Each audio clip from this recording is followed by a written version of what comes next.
Because you've got to make a move which will put yourself out of your own control into the control of a better. If you don't believe in the Christian kind of a God, you can believe in the Hindu kind of a God, who is your inner self. You see, you've got a lower self, which you can call your ego. That's that little scoundrelous fellow that's always out for me. But behind the ego, there is the Atman, the inner self, the inward light, as Quakers would call it, the real self, the spirit, which is substantially identical with God. So you've got to meditate in such a way that you identify with your higher self. Now, how do you do that? Well, you start by watching all your thoughts very carefully, watching your feelings, watching your emotions, so that you begin to build up a sense of separation between the watcher and what is watched,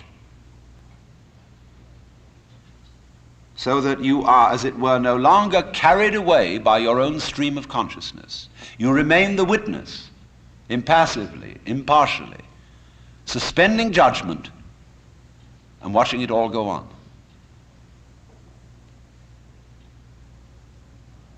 That seems to be something like progress. At least you're taking an objective view of what is going on. You are beginning to be in a position to control it, but just wait a minute. Who is this self behind the self, the watching self? Can you watch that one? It's interesting if you do, because you find out, of course, that this is just as the problem of grace is nothing more than a transposition of the first problem. How am I to be unselfish? By my own power. It becomes, how am I to get grace by my own power? So in the same way, we find that the watching self, or the observing self, behind all our thoughts and feelings, is itself a thought. That is to say, when the police enter a house in which there are thieves, the thieves go up from the ground floor to the first floor. When the police arrive on the first floor, the thieves have gone up to the second, and so to the third, and finally out to the roof. And so when the ego is about to be unmasked, it immediately identifies with the higher self. It goes up a level. Because the religious game is simply a refined and highbrow version of the ordinary game. How can I outwit me? How can I one-up me? So, if I find, for example, that in the quest for pleasure, the ordinary pleasures of the world, food, sex, power, possessions, all this becomes a drag, and I think, no, it isn't there, so I go in for the arts and literature, poetry, music. And I absorb myself in those pleasures. And after a while, they aren't the answer. So I go to psychoanalysis, you see. And then I found out that's not the answer. I go to religion. But I'm still seeking what I was seeking when I wanted candy bars. I want to get that goodie. Only I see now that, of course, it's not going to be a material goodie. All material goodies fall apart. But maybe there's a spiritual goodie that's not going to fall apart. But in that quest, the quest is not different from the quest for the candy bar. Same old story, only you've refined the candy bar and made it abstract and holy and blessed and so on. So it is with the higher self. The higher self's your old ego. And you sure hope it is eternal, indestructible and all-wise. But then the great problem is how to get that higher self working. How does it make any difference to what you do and what you think? I know all kinds of people who've got this higher self going, practicing their yoga, but they're just like ordinary people. sometimes a little worse. And they can fool themselves. They can say, for example, well, my point of view in religion is very liberal. I believe that all religions have divine revelation in them, but I don't understand the way you people fight about it. You fight and say that we Jehovah's Witnesses have the real religion. Others say, well, we Roman Catholics have it. And the Muslims say, no, it is in the Quran, and this is the right way. And somebody else gets up, and he may be a rather highbrow Catholic, and say, well, God has given the Spirit through all the traditions, but ours is the most refined and mature. And then somebody comes along and says, well, as I said, they're all equally revelations of the divine. And in seeing this, of course, I'm much more tolerant than you are. You see how that game is going to work? See, I could take this position. Supposing you regard me as some sort of a guru, and you know how gurus hate each other. They're always putting each other down. And I could say, well, I don't put other gurus down. See, that outwits all of them. See, we're always doing that. We're always finding a way to be one up. And by the most incredibly subtle means. So you see that, you see? And you say, I realize I'm always doing that. Now tell me, how do I not do that? I say, why do you want to know?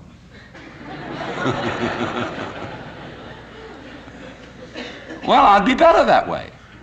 Yeah, but why do you want to be better? You see, the reason you want to be better is the reason why you aren't. Shall I put it like that? We aren't better because we want to be. Because the road to hell is paved with good intentions. Because all the do-gooders in the world, whether they're doing good for others or doing it for themselves, are troublemakers.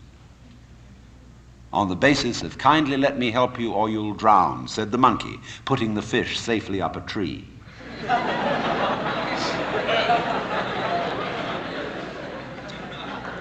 We white Anglo-Saxon Protestants, British, German, American,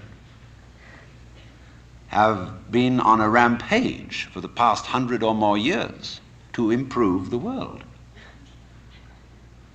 We have given the benefits of our culture, our religion, our technology to everybody, except perhaps the Australian Aborigines. And we have insisted that they receive the benefits of our culture, even our political styles, our democracy. You had better be democratic, or we'll shoot you. And having conferred these blessings all over the place, we wonder why everybody hates us. See, because sometimes doing good to others, and even doing good to oneself, is amazingly destructive. Because it's full of conceit. How do you know what's good for other people? How do you know what's good for you? If you say you want to improve, then you ought to know what's good for you. But obviously you don't, because if you did, you would be improved. So we don't know. It's like the problem of geneticists, which they face today. I went to a meeting of geneticists not so long ago where they gathered in a group of philosophers and theologians and said, now look here, we need help. We now are on the verge of figuring out how to breed any kind of human character we would want to have. We can give you saints, philosophers, scientists, great politicians, anything you want. Just tell us, what kind of human beings ought we to breed?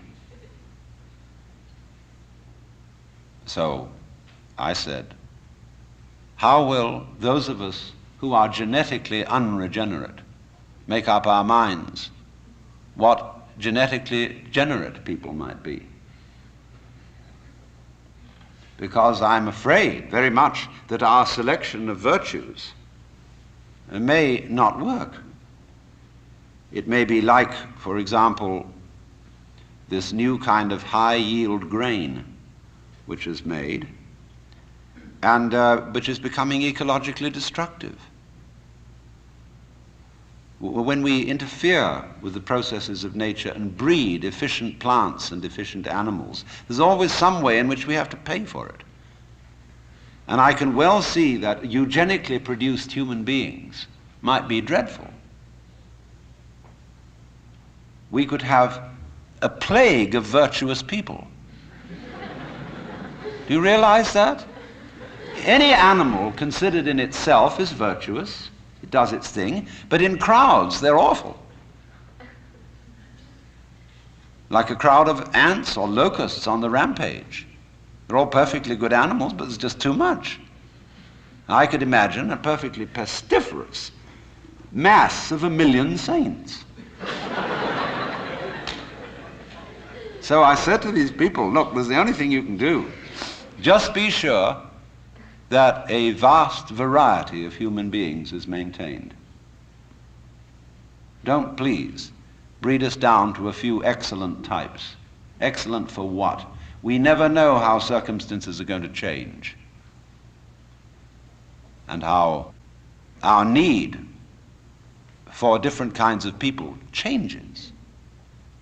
At one time, we may need very individualistic and aggressive people. At another time, we may need very cooperative, team-working people. At another time, we may need people who are full of interest in dexterous manipulation of the external world. At another time, we may need people who explore into their own psychology and are introspective.